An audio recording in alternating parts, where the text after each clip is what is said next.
So I have one table called orders underscore partition, in which I have four partitions, right? Cancelled, complete, on hold, and pending. But when we go here, where's that? Oh yeah, ideally how many partitions gonna be there? Because we need to have one partition for each order status. Ideally there should be 5 more partitions needs to be there, right? So let's say we need to ingest data for suspected fraud partition. Okay, so what we need to do, one second.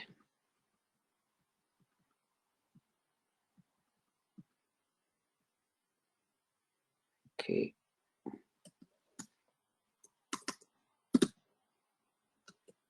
I'm just thinking.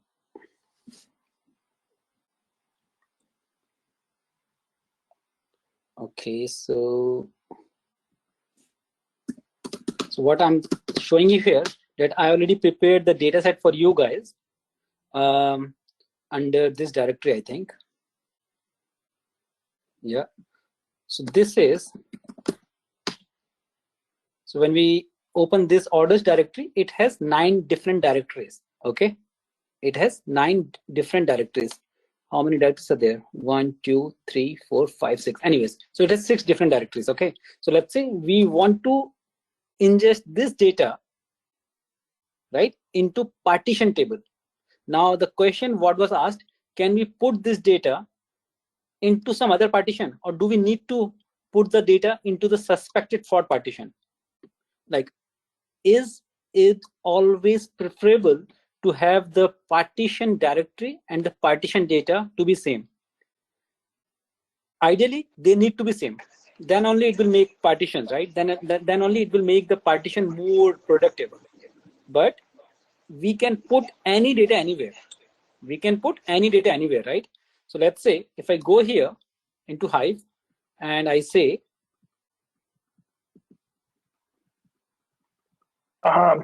Neelendra, actually that's not my question. My question is, where exactly are you loading the data from into the partition table? Where are we loading the data? No, where exactly are you loading the data from? Oh, okay, the question, right? Okay, so what I get, how I prepared the data, right? Yes. Basically, so I from where this data came. This is the question, right? Yes. Okay. So I think you actually partition the raw data beforehand itself. Yeah. So this is what the problem is. See, when we talk about static partitioning, right?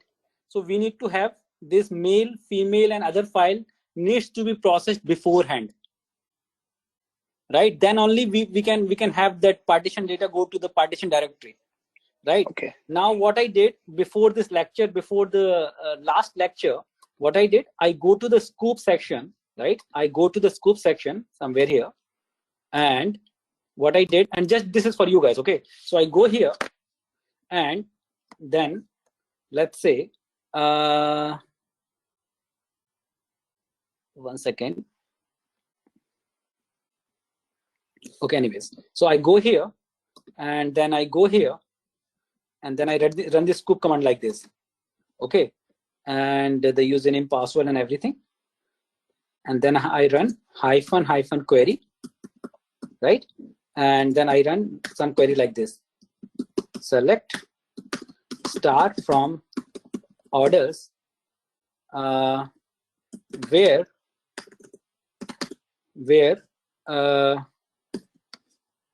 dollar conditions and then let's say the partition, what is that condition name? Where's the data? Yeah, the order status. The order status is equal to, let's say, suspected fraud, right? In fact, one second. So we have data for suspected fraud, closed, on hold, payment review. Which data we don't have? Let me pull the data. So we don't have data for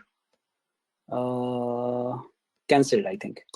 So we don't have data for, yeah, we don't have data for cancelled, right? So let's say we need to pull data for cancelled, right? So what we can do here, and order, and this is how you guys need to prepare data for static partitioning, okay? And go here and say cancel. How many L is there? So it's a single L, okay, cancelled. So this is good, and then we will say -m1, mapper is 1, right? And then we will say -- target underscore dir, and then we will say tmp in single quotes, tmp, and then test data, and then let's say we need to put that into cancel directory, okay? And we will hit enter. So what this gonna be doing, this query, if condition, okay, actually I wrote it wrong, so it's gonna be condition. So I think this I didn't cover in the scope section. So we can import data using using query as well. Okay. So now once this query run, it will create a new directory into test data orders with the name cancelled.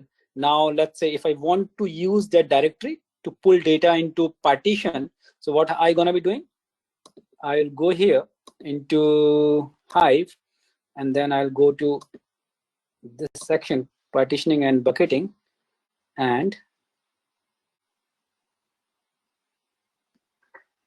yeah, I'll do something like this. Order is equal to cancelled, right? I will run from tam test data order cancelled. I will run into orders partition. Partition is equal to cancel, something like this. Once that is done, okay.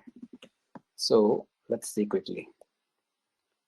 So this is gonna be running, but meanwhile, let me cover one more thing, okay? So when we talk about dynamic partitioning, right? So dynamic partitioning can be created on one columns or on multiple columns. Okay, so dynamic partitioning can be created on one column.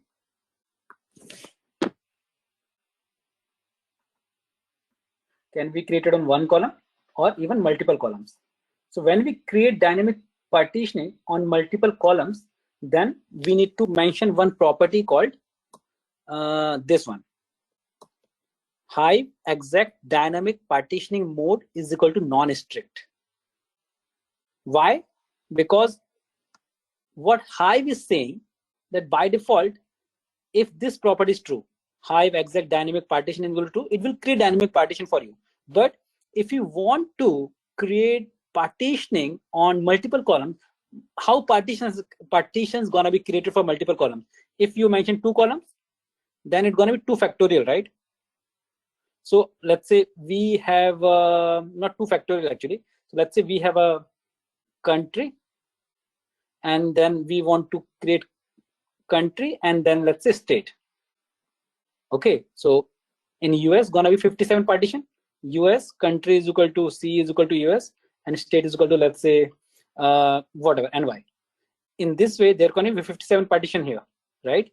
But let's say we have multiple countries and multiple, let's say for India, C is equal to, country is equal to India, state is equal to, let's say, Hyderabad, HYD, right?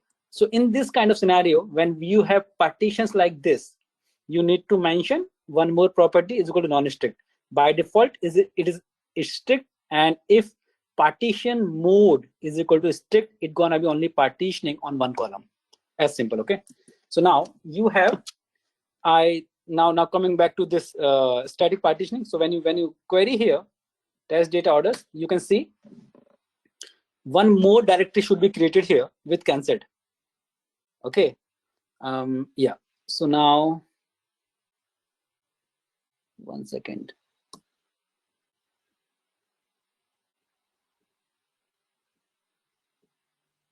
One second. Temp test data. Should we do a scoop thing? I missed that point. What's the point, Ram? I mean, in this case, you did the scoop so things separately, because I am preparing data, so you need to prepare data in this way. Okay, So in this Okay. thing, you're doing it for only the cancelled. So for pending separately. Yeah, so And for all I those did this. Yeah, so I did this here. See, and, Okay. when I was starting this class for the static partitioning, I already pushed this data like this in the same query. Like I use this query to push Okay. that data for each status, and then what I did, I run this query to load the data. So to answer your question, yes, we need to prepare the data, and that's why static partitioning is not recommended. See how much Okay. pain Okay. it's there. You need to prepare the data, then you need to load the data in some way, and then for every time you need to load data for each partition. Okay, and that's why static partitioning we can do only for 5, 6, 7 columns, right? If it is hundreds of column, hundreds of value, we do not need to do it, right? Okay, Yeah, I so got it. okay, so this is the answer, right? So this is how you guys need to prepare the data. Okay, not sure why it didn't came. Maybe I missed something here. Test. Okay, sorry guys, actually my bad. So now, so what I did here, see, this is the wrong thing. Now the data, the cancel data should be here, because I didn't put orders into my scoop directory, into the target directory. The cancel should be here. So see, cancel came here, right? So what I did when I was running the scoop command, I didn't put orders here. Ideally it should be like this. Okay, and then it could have come under cancelled. Okay, I don't want to run it, right? But this makes sense, right? This is how you need to prepare data for static partitioning. So you need to pull data, you need to prepare data, then you need to load data in each partitions. Okay, so that is good. And now the dynamic partitioner I already covered. So when you come for the dynamic partitioning, what you need to do, you just need to say simple thing, right? Something like this. So let's say this is our dynamic partition column, right? So when we talk about create a statement, there is no difference between static or dynamic partition create a statement. Everything gonna be same.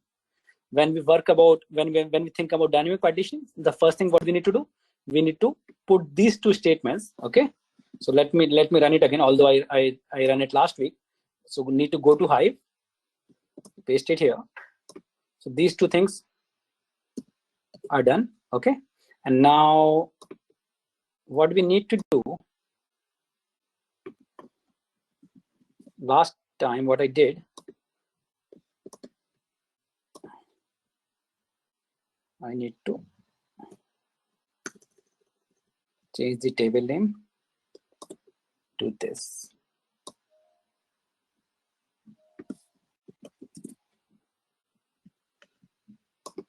So what I need to do, I need to put data into my dynamic partition data. So what, simple command, right? Insert into table, then table name, right? In which partition I need to put order status, and from which table I need to put, from orders table. So the orders table is a raw table which I just pull from the MySQL database.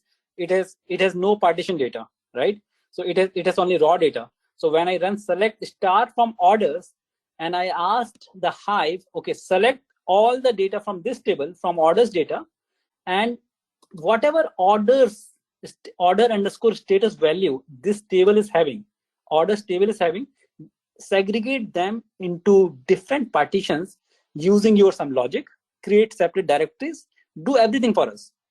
Okay, so when I run it, what it gonna be doing, obviously, see, when I run static partitioning load job, there is no MapReduce job running behind the scene. It's super quick. Why? Because we are telling Hive that, okay, this is the directory, this is the data, and load it blindly. You do not need to use your mind. But when we are talking about dynamic partitioning, we are telling Hive, see, this is the table. This table can have order status, maybe hundreds of value. You need to create 100 directories for me, put the respective data of each value into each directory and map it accordingly. And this is why the Hive wrote a code for us into MapReduce. Now it is doing all the logic, and it is running this MapReduce jobs for us. Okay, so it will run in some time. So now what it is saying, see, now this thing, this is, see, the coding what these guys did for us, right, is fantastic. I never mentioned that when I was running this query, I I never mentioned that, okay, how many tables, how many columns are there into this. I just say star, it figured out there is order underscore status column into this table.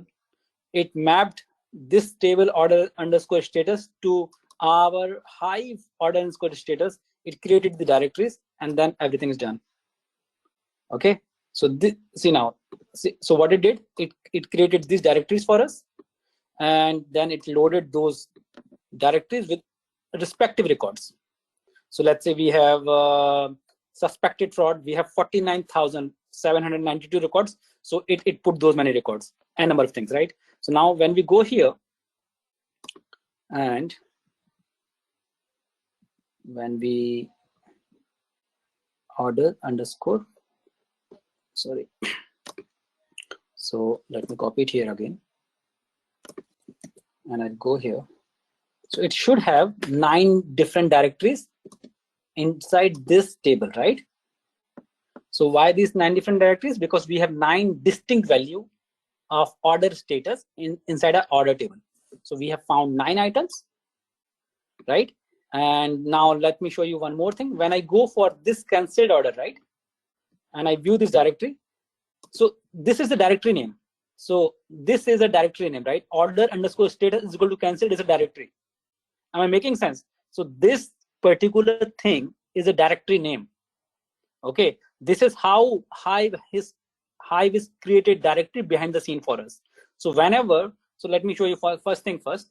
So whenever I go here, Hadoop fs-ls, and then in fact, let me remove this, and I'll paste it here, and I'll say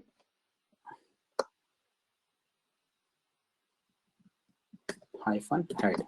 I'm not sure whether it works, but let's see. Okay, so let's say cat. So what I'm trying to say here, that this directory will have only cancelled status records. Let me show you now.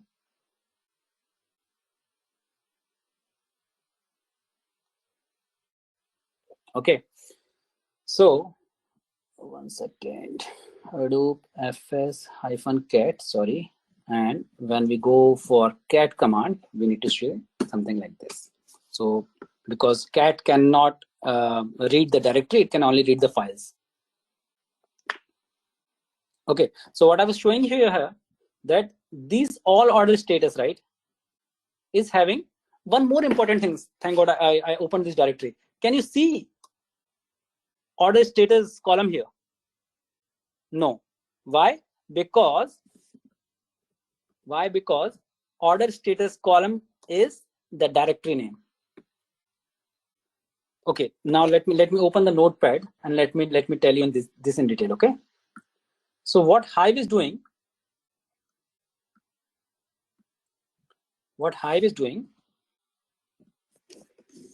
so we, for dynamic partitioning, right, or static partitioning, anything. For dynamic partitioning, I'm telling you, same thing will be applicable for static partitioning. So we guided, or we tell Hive that, okay, create the dynamic partitioning based on order underscore status column, right?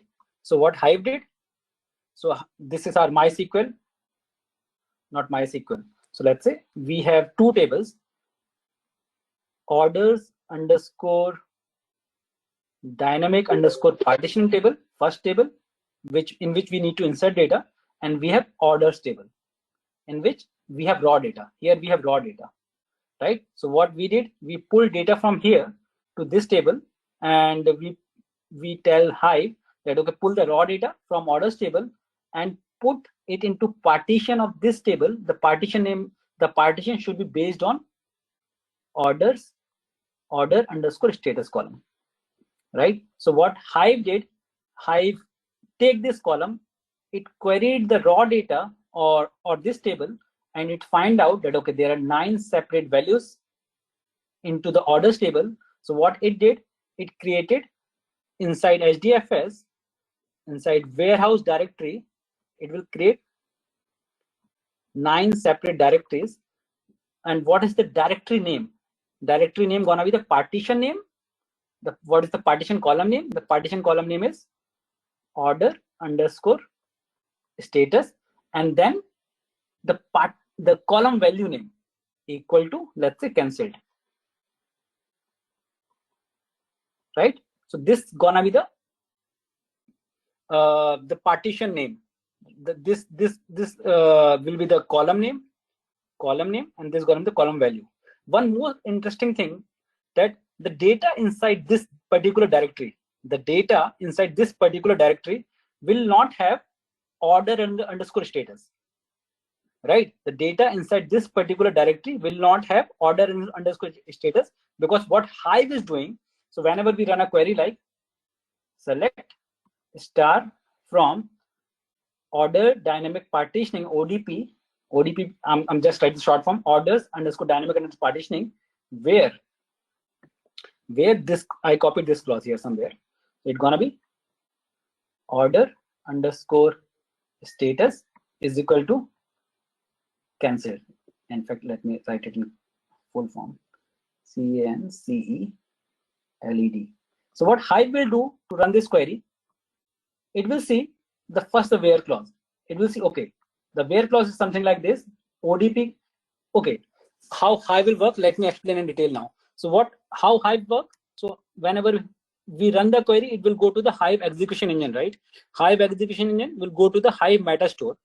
In the Hive meta store, it will see, okay, this data, this particular table is partitioned. On which column it is partitioned? It is partitioned on this column, order underscore status. And then what it sees, that okay, we have used the same column in the where clause on which this table has been partitioned. So what Hive came to know, that behind the scene, right? Behind the scene mean HDFS, there should be some directory called order underscore status underscore cancel, this directory. So what it will do, it will blindly go to that directory and pull the data for us. Okay, let me show you now. So when we run this query, I'll go to Hive and I'll say select star from this table.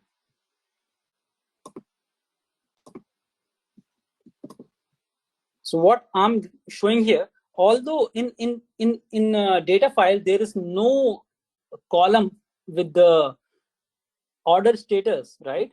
But it will pull out the data for you. So select star from order underscore dynamic partition, where, let's say, this thing, copy. I showed you behind the scene, and basically we need to put this in single quotes.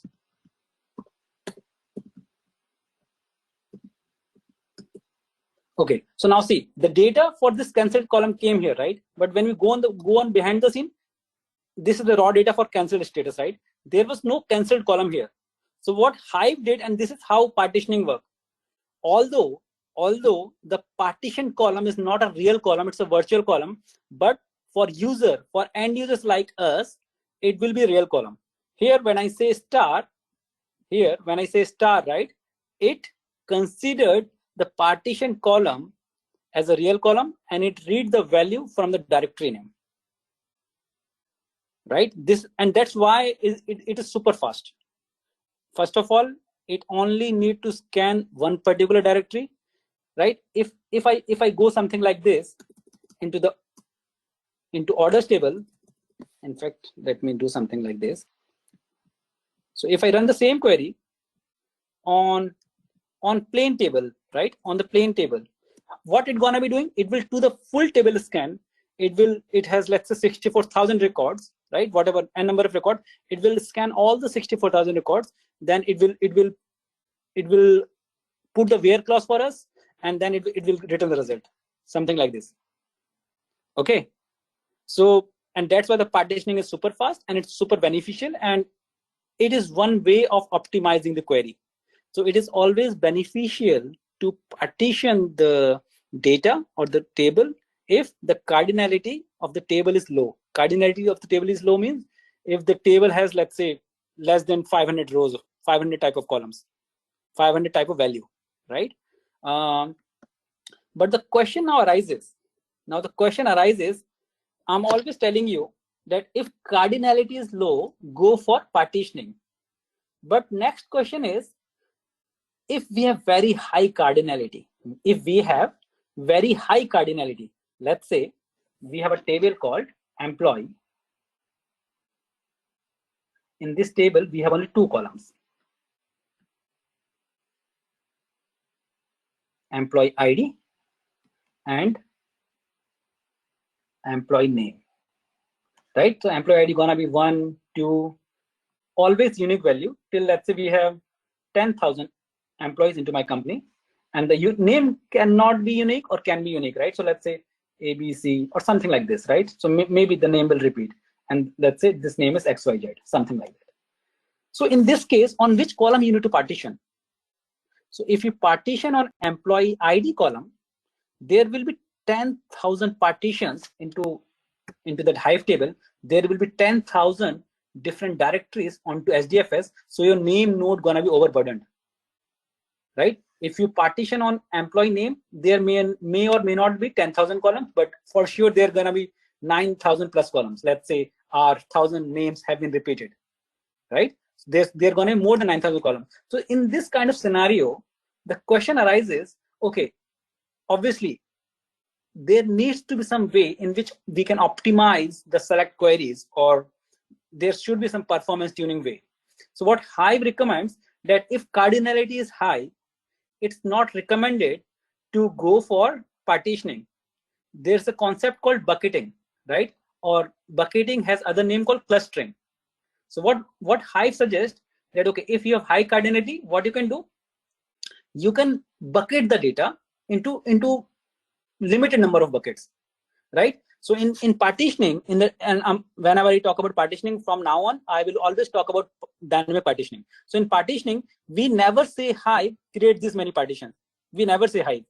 So what Hive did, it just say the distinct value from that partition column, and then it will create m distinct directories. It will put the data. So if the n distinct values are 10k, it will create 10k different directories, right? And we don't have any control on it. There is one parameter, but let's consider that we don't have any control.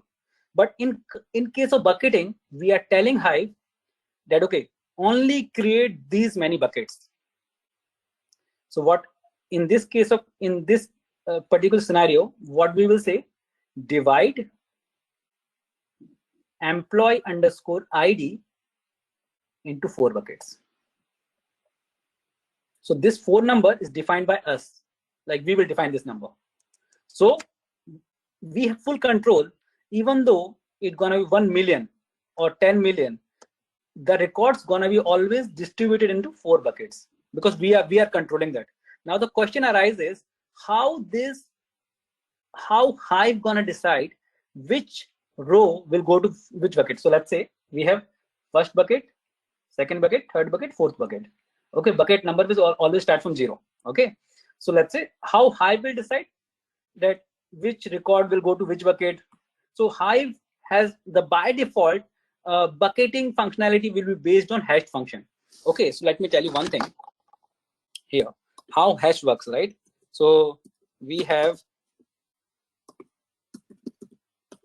select, we have one table called employee, right? So in this employee, we have 10 employees. So let's say, I don't remember what's the column name, describe employee. So we have employee ID, right? So what I'll say, select, I'm just telling you how hashing works or how bucketing works, okay? So I'll say employee underscore ID, comma, employee underscore ID. This is how bucketing works. So what bucketing, let me tell you now, let me run this query. So see now, so this particular 4, right? This particular 4, I tell that, okay, divide the data into 4 buckets. Now what Hive did, Hive divide the 10 employees, these 10 employees into 4 buckets. On what basis? On the reminder. So it divides each row with 4. If the remainder is 0, it will go to the 0 bucket. If the remainder is 1, it will go to the first bucket. If the remainder is 2, it will go to the second bucket, and something like this. So for 10, the remainder gonna be 2. So it will always go to second bucket. So how, see, this bucketing algorithm, right, or this hashing algorithm is deterministic. Even though we have 1,000 rows, it will, the mathematics for the calculation of remainder will always be static or deterministic, right? And this is why now the question arises how this is helping in the performance tuning, right? So now see the mapping. How many ones are there? 1, 2, and 3, right? So this mapping that, okay, let me copy it and paste it into the notepad.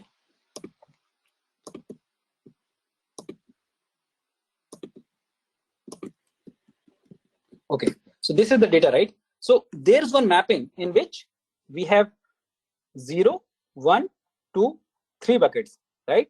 So what it did, there is a mapping created behind the scene that, okay, in the 0th bucket, we have first employee, and we have 4th employee, and then we have 8th employee. Like this, sorry, 0th bucket, we have 4th employee, 8th employee, only 2 employees are there. So we have 4th and 8th employee, right? For the first employee, for the first bucket, we have 1st and 5th and then 9th.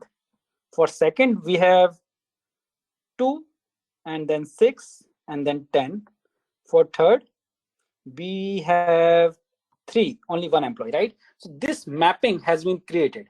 So let's say when I go for select star from employee where employee ID is equal to, let's say I did 9. So now Hive, what Hive will do, Hive will first see whether this, Hive will first go to Metastore. It will see this data, this table is bucketed, right? This table is bucketed on ID column. So in this case, what Hive will be doing, Hive will do the hashing or create the reminder for this. So for reminder for 9 is gonna be what? 1. So now Hive will come to know for this particular query. For this particular query, it will always go to first bucket. This is how, and see how much the performance or the performance improvement has been done. We skipped this bucket, we skipped these 2 buckets. So we only need to go for only 25 in best case scenario. We only need to scan 25% of the data. Okay, so this is how bucketing work. Okay, now let's go here. And when exactly do we use bucketing? When the cardinality is very high. And let's say employee ID, I told you the example. So the question is when we will use the bucketing. We will use the bucketing when cardinality is very high. Okay, for example, employee ID, or maybe SSN number, or maybe some credit card number, or something like that, you know. So in which we don't have, we don't want to create a number of directories. Okay, so now the question arises, how do we need to bucketing, right? How we need to do the bucketing? Okay, so the bucketing is very, very easy, nothing very fancy. So to do the bucketing, first thing what we need to do, we need to set Hive and force bucketing is equal to true. So this property is the most important thing. If you do not set this property, even though you will put number of buckets as 4, Hive will always send the data only to 1 bucket. It will only create 1 bucket for you. Okay, now let me show you quickly with examples. So I'll go here, I'll paste it here. And so I already created a table. Show tables, right? I already have bucketing table. So what I'll do, I'll truncate this table, truncate.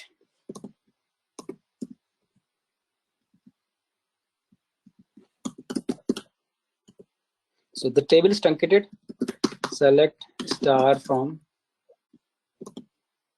paste. So it has no records, right? So what I will be doing now, I will put data into that table. So when we talk about bucketing, right? Again, we do not need to tell in which bucket we need to put data. Okay. So what I'll do here, I will go here and select star from orders. I'll remove this. Partition is not needed. And the correct table name is orders underscore bucketing, right? Perfect. So what it will do, it will create, and one more thing which I didn't cover, whenever we create the partitioning, it will always create directories for us. When we talk about bucketing, it will create physical files for us. Okay, obviously behind the scene MapReduce job will run, but it will always create files for us. Okay, so let it run, and then I'll cover, right? One more thing which I need to cover, right? So the bucketing, obviously, I'll show you the example, that thing later, that okay, when the query ran. But now the question arises, right? Can we do partitioning and bucketing together? So let's say you have a table called employee, the same table, right? And you have employee ID, employee name, and let's say employee country. And what queries you guys are running, forget about bucketing and partitioning, you guys are running queries like this. Select star from employee where country is equal to, let's say, USA, and ID is equal to 9. So in this case, what ideally we should do, if you have frequent query like this, ideally what you should do, that you should create one partitioning based on country, and then inside that partition you need to create buckets, right? So Hive provide this functionality that you can create partitions and then you can create buckets inside those partitions. So it's gonna be like this. So you have, let's say, Hive warehouse directory, right? You have partition 1, and then inside this partition you can have 4 files. You have 4 buckets, 0 dot whatever text, or 1, 2, 3. And these are physical files. These are files. So you can have a structure like this. This will be directory and these will be files. Okay, I think that query should have run. Yeah, perfect. So now when I run this, select star from this, so data is there, perfect. But now let me show you one more thing. Let me show you one more thing here, that how data looks like for the bucketing table, right? Bucketed table.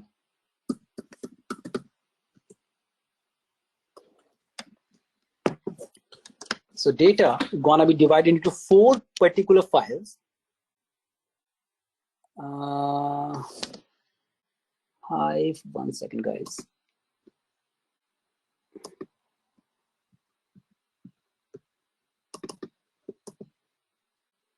Copy.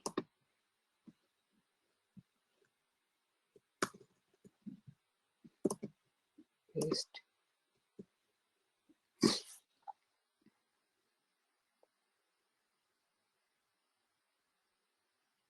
Okay, 1 second. Now let me do one more thing. Why it's not there?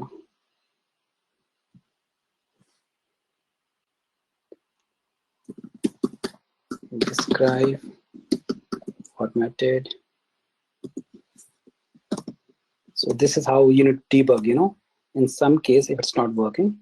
So what we will see here, number, oh my God, okay, my bad. So see, this is again a learning.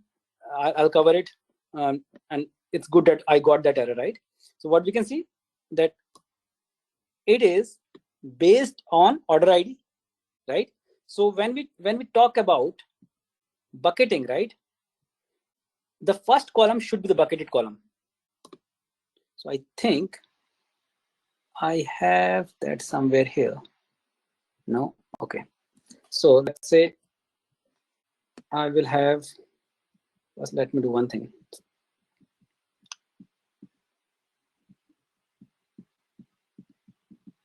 I'm sorry. Describe orders. So from this table, I describe CRIBE. So this is a table on from which we are pulling data, right? And so what I need to do, order underscore ID, comma, order underscore date, comma, order underscore customer underscore ID, comma, order underscore status. Order underscore ID, order underscore date, order underscore customer underscore ID, and order status. Let's see. Let it run now. So basically bucketed column, and so it should be ideally divided into 4 columns or 4 different files. Let's see. Let me copy this query as well.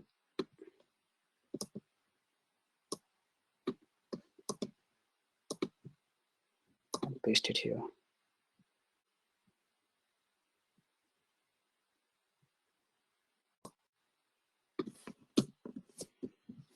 Okay, so it will run. Meanwhile, let me cover a few more things from this. Okay, so this is good, right?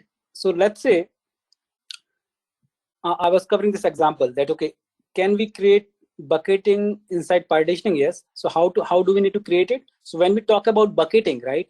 So this is how we need to create buckets. So for partitioning, we need to say partition by clause and then column name, right? Partition by clause and column name.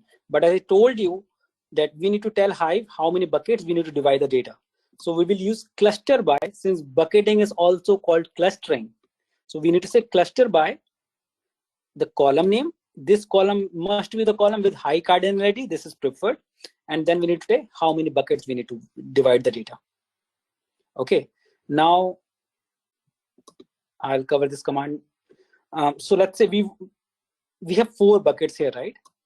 Now let's say we need to pull data only from first bucket. We need to pull data from first bucket. The data from first bucket means in which the remainder is 0, right? The first bucket is 0th bucket. So what we're gonna be doing, we're gonna be using commands like table sample. So just sample the 25% of the data that is first bucket out of fourth bucket. So we're gonna be using query like this. Let me see now.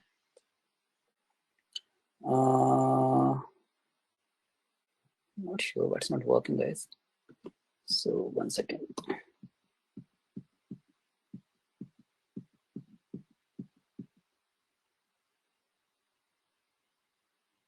Okay, let me show you.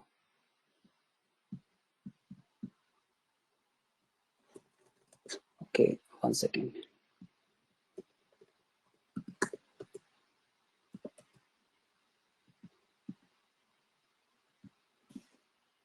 So we need to check the property first.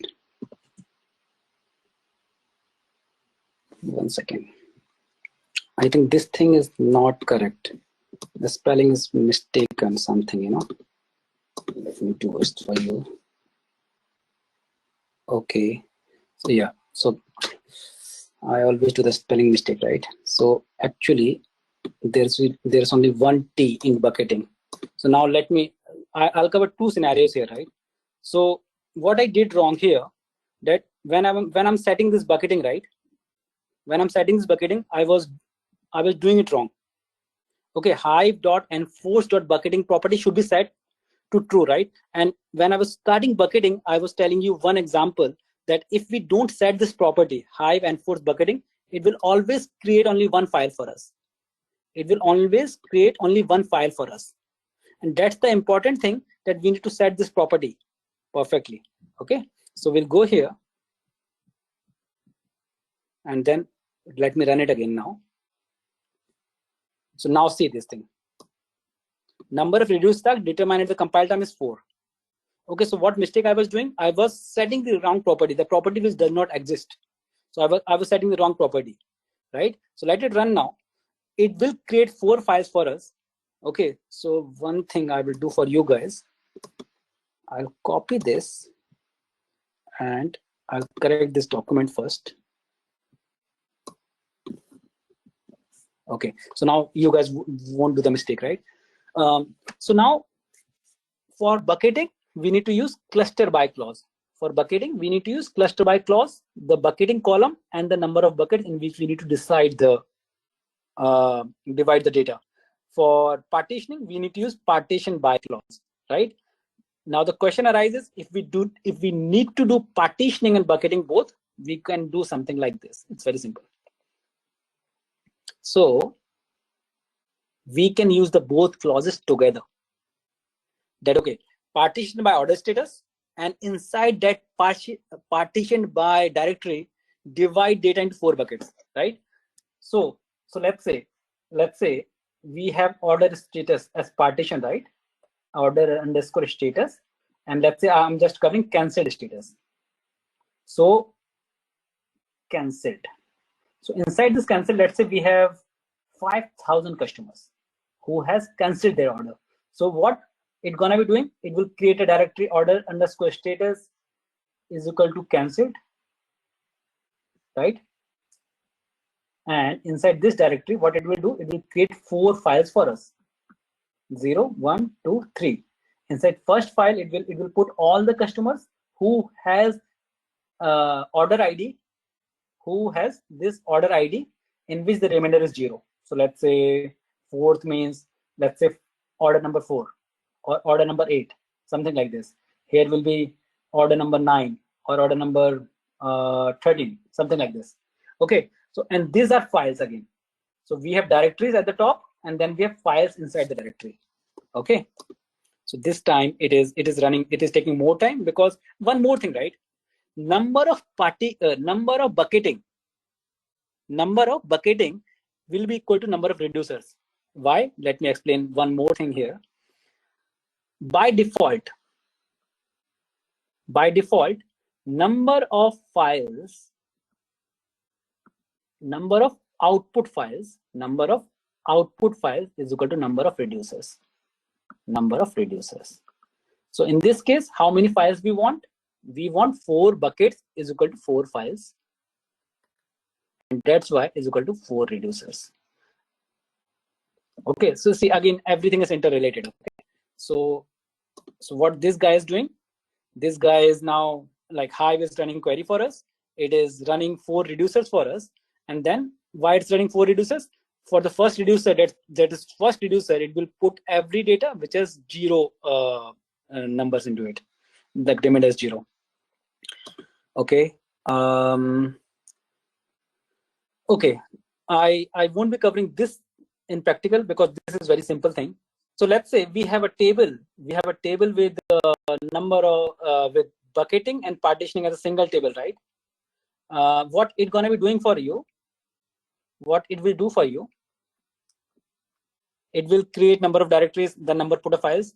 But when we put data into that directory or into that table, we will be using, and we do not need to mention, obviously, when we put data into bucketed table, we do not need to mention anything special. But when we put data into partition table, we need to mention this partition column. So what this will do automatically for this table, it will create first directories, and then it will create the bucketing based on the what will say, based on the order ID. So create partition based on order status and create bucketing based on this. Okay, this is done now. Now let me run this query finally.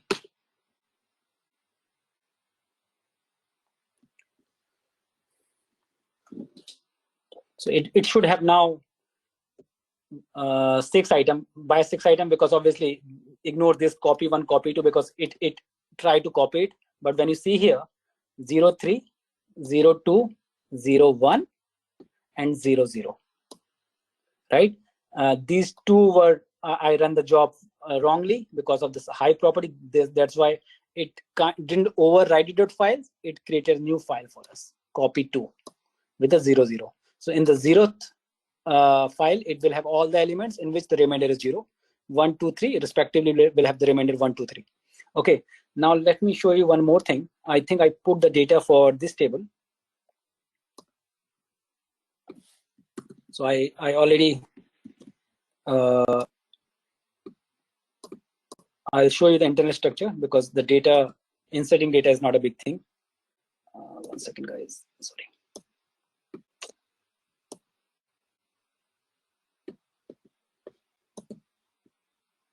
Okay, anyways.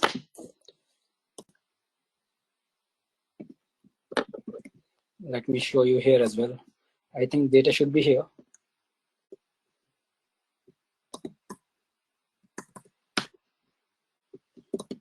When I paste it here, so what it should have 9 partitions, right? 9 partitions with 9 different order status. And when I see it has 9 partitions, right? So this is the partitioning done. Now when I go inside it, each directory should have 4 different files. So when I go inside, let's say this particular directory, okay? So this is what I'm doing, partitioning and bucketing together. So each directory should have 4 different files inside it. 0, 1, 2, 3. Okay, I run multiple times, but you can clearly see here that 0, right? And then it has multiple copies because I was trying the multiple commands into it, but you can see I run it 3 times. That's why it is 12 items, right? But ideally, if you see 0, 3 is the 3 reminder one, 0, 2, and 0, 1. Okay, so copy 1, copy 2. It means I run it multiple times. The first is original. Then if I run it again, it will create copy 1. If it run it again, it won't override. It will. If I don't use the override command, it will run it again with a copy 2. Okay, so this is how bucketing and partitioning work. Okay, so these are files, and this is directory. So there will be directory, and inside directory there will be file. Okay, so can we create buckets inside partitions? Yes, but can we create partition inside bucketing? No, because we cannot create directories inside files, right? As simple as that. Okay, so now this is done. Now the question arises why we are doing this kind of stuff, right? The first thing is that full table scan has been prevented. The second thing is there are multiple optimization what Hive provide you for bucketed and partition table. For partition table, obviously there will be no full table scan, but for the partition table there is no full table scan. For bucketed table, if you do the joining, right, what Hive gonna be doing, Hive will, so let's say you have 2 tables, T1 and T2, both are partitioned on order underscore ID, and both are partitioned into multiples, same multiples. Let's say it has 4 partitions and it has 8 partitions. So if you want to use bucketing performance tuning in joining, these are few conditions. Bucketing performance tuning. So the table should be partitioned on the same column. They should have exactly same multiple. So it has 4 or 8 multiples, and then only they will join. So how it will work? See, no rocket science because I have explained it in a lot of detail. So what it will do, in ideal scenario, when you join the tables, right? So it will be full table scan, right?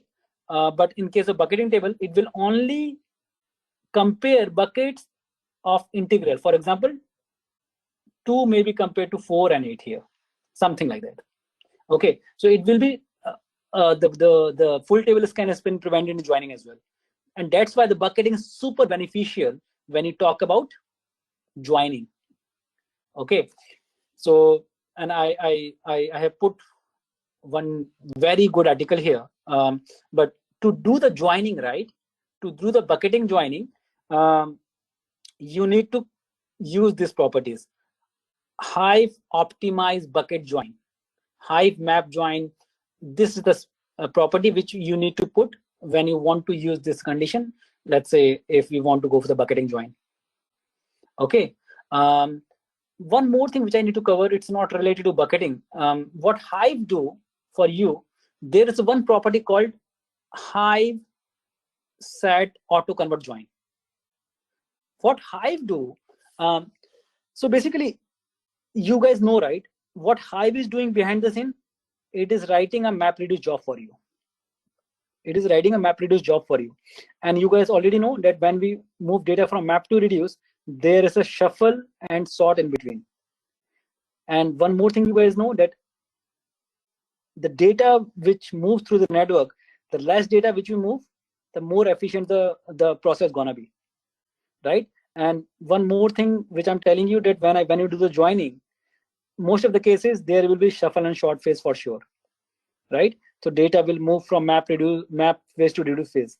But let me ask you, do we always need reduce phase in map in joining?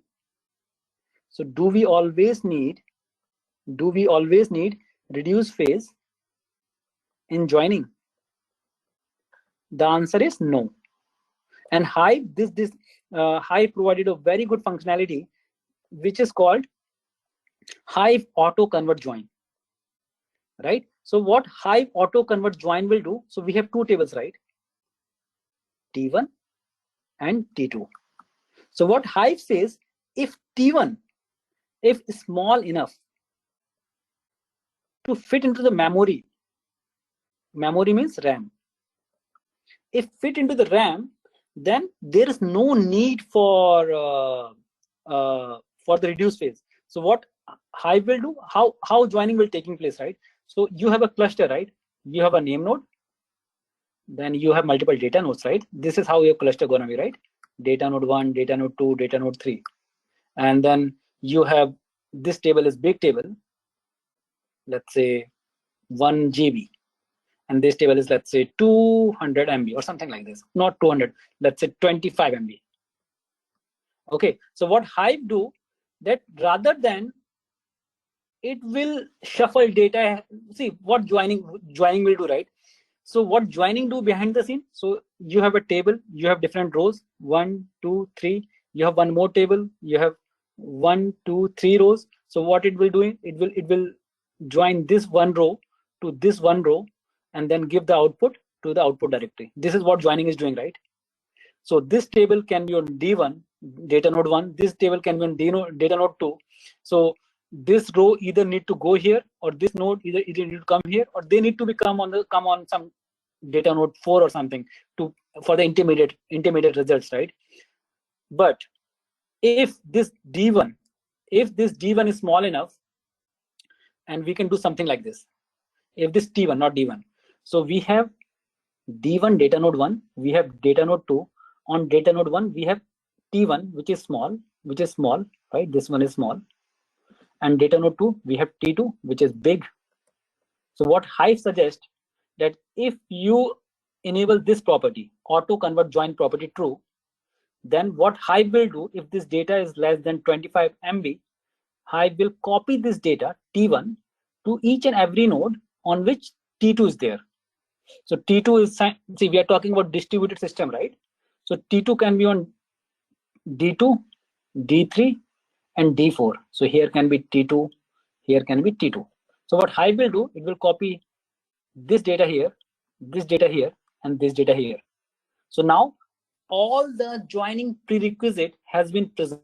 So there is no need for reducing. So everything will be done on a single click for the map side. And this is what we call map side joining. This we call Hive map side join. Okay, so if joining can be done on map side, then this thing needs to be made true. Okay, but if this thing is false, and still we need to go for map side join, there's one more property which is called hint. So hint is not very specific to Hive. Hint is very, very common approach in SQL, in any RDBMS database. So what we say, Hive, use this hint. We are just hinting Hive that, okay, do this thing for us, or please do this thing for us, right? So when we enable hint, so hint something like here, right? Yeah, this one. So we need to set this property to true. No. We need to set this property to false. So what we are saying, that ignore map hint is equal to false. So don't ignore it. So ignore and false, right? So don't ignore it. please use the hint which I'm providing. So you need to set this property to false, and then you need to give hint like this. So you will say, do the map join. Do the map join on which table? On orders table. O. And use this thing. Okay. So what I'm telling Hive, that do the map join on O for this particular query. This is how map works for you. Map join works for you, right? Now one more question arises.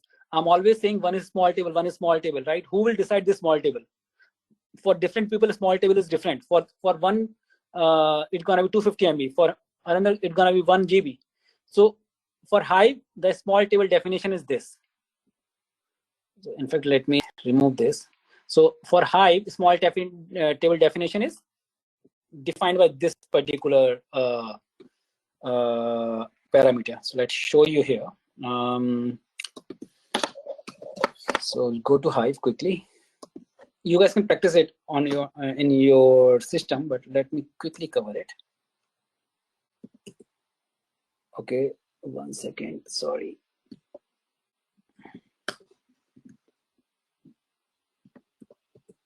Okay, so for us, it's 250, like it's gonna be around. It's in bytes, so it will 250, 25 MB. Okay, and this is why I was telling you that okay, it's gonna be 25 MB, 25 MB. The definition is derived from here, so we can set it to 250 MB as well. But we need to decide this parameter based on our system configuration or Hadoop configuration, right? So this is how the joining optimization has been done in Hive, right? So we can say, okay, one more thing is auto convert join.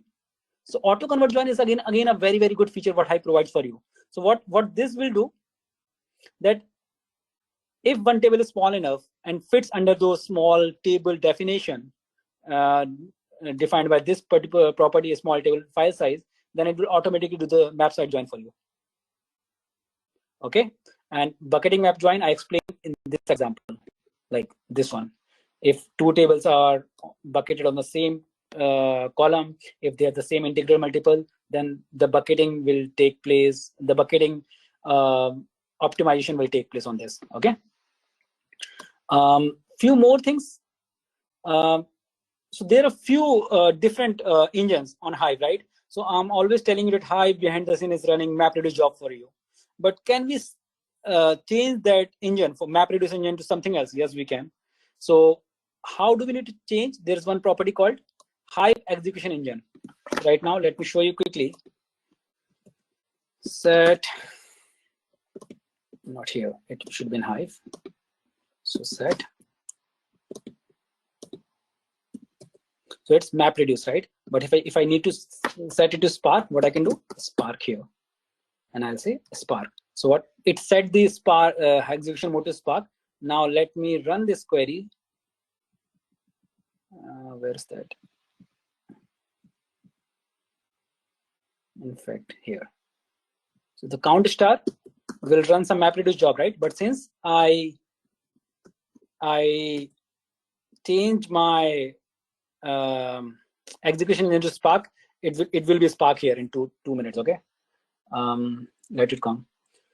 I'll show you in 2 minutes, but it will be Spark. Okay, we can change the MapReduce mode to Spark or maybe to Tej. Okay, so there are three MapReduce, three execution engine available: MR, Tej, and Spark. Okay, so I have covered the Spark. One more thing, right? So let's say you have one Java code or one Python code or maybe Scala code, and you need to connect to Hive. You need to pull some data. You need to process it. So what are the ways in which you can connect to Hive? So what Hive says you can connect to Hive engine or process data in Hive using Thrift. So what Thrift is? Thrift is a process to access Hive server from any remote server using any programming language.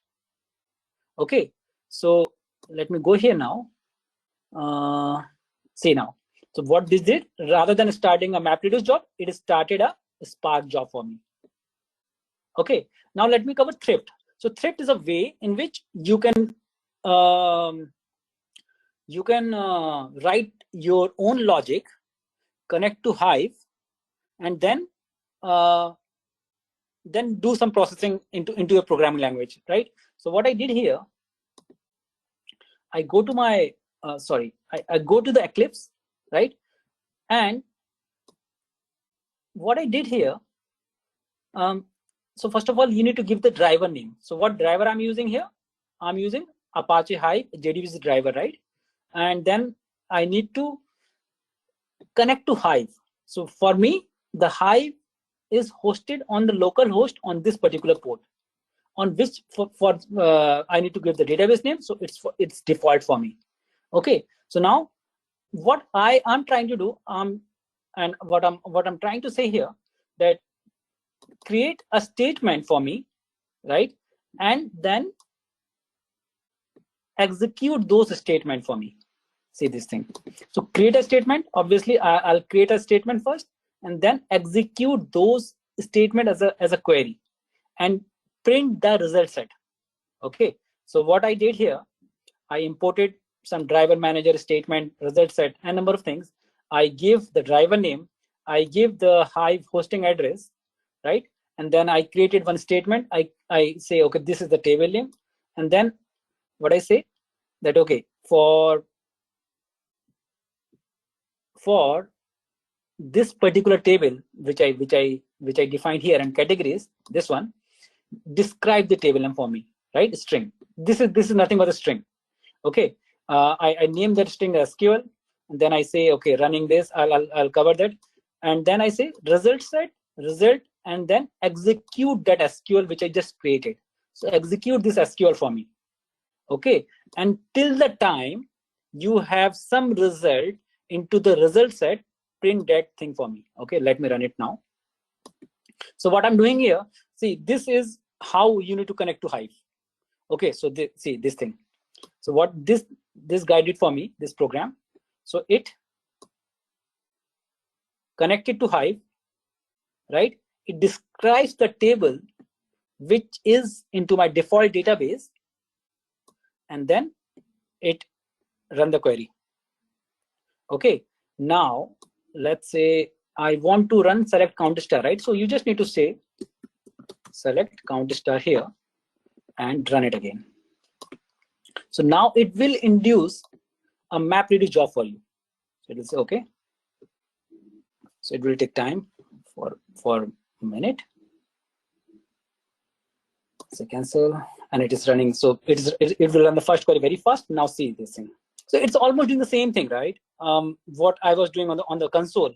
But if I need to process the data, let's say if I want to use this data in some programming way, then I'll go for thrift server. Okay. So this is how thrift works. So why it's taking time? Because it is running MapReduce job behind the scene. Okay, it will run in 2 minutes. So this is how thrift work. Okay, one more thing is which is called vectorization. Okay, I'm telling you some performance tuning ways. So one more thing for high performance tuning is vectorization. So whenever we are running a query in Hive, it is processing one record at a time. Am I making sense? By default, when we run a query in Hive, it is processing one record at a time. But if we want to process records in batches, then we will enable a property called Hive vectorized execution enabled is equal to true. So once this property has been enabled, it will run 1024 records at a time. The only limitation for vectorization is the Hive table behind the scene needs to be stored as ORC file. Don't worry about ORC files and all, we'll cover it later, but this is one of the limitation. Okay, so it is still running anyways. What else?